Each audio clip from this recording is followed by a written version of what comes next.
Hey there, Dr. Denise Dart here. Today we're going to be talking about how to protect your children in the aftermath of a toxic, emotionally abusive relationship. When you have been in a bad relationship, oftentimes there's that initial relief. Relationship's over, things should start improving, and sadly, when you share children with a person who is emotionally abusive, is narcissistic perhaps, what happens is that the children often become the new supply. What does that mean?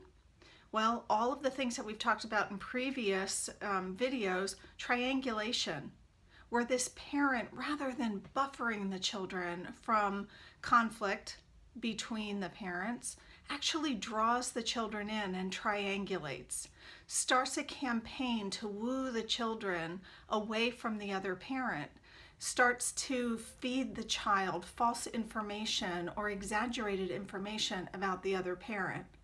What do? This is really, really painful stuff.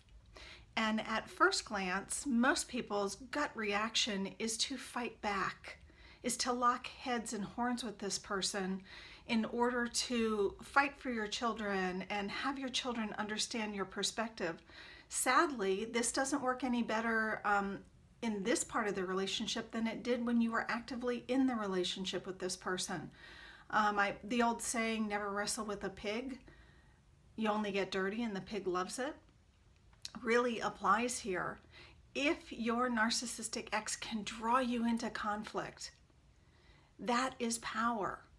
And so the way to protect yourself is to teach your children about healthy relationships, about boundaries, about what it looks like to be a good parent. Childhood should be a time of relative innocence.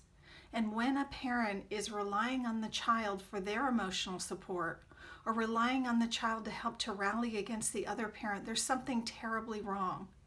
And so the way that you get through this and the way that you help your children is to take the high road.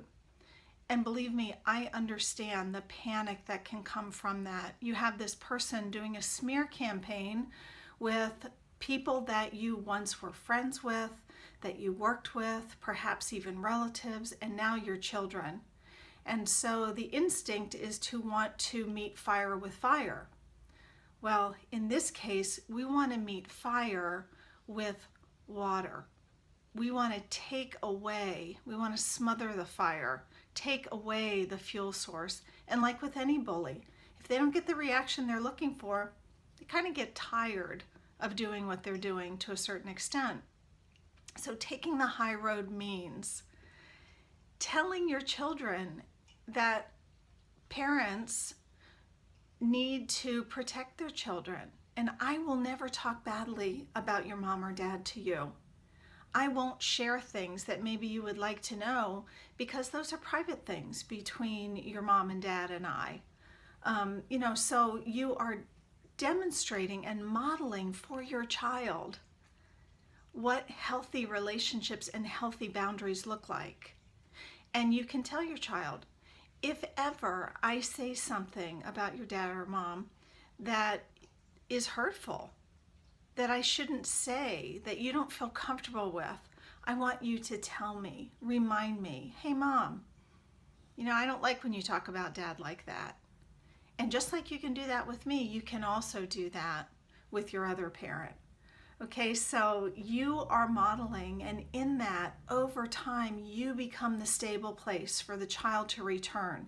Because even when children are bucking against boundaries, they need them.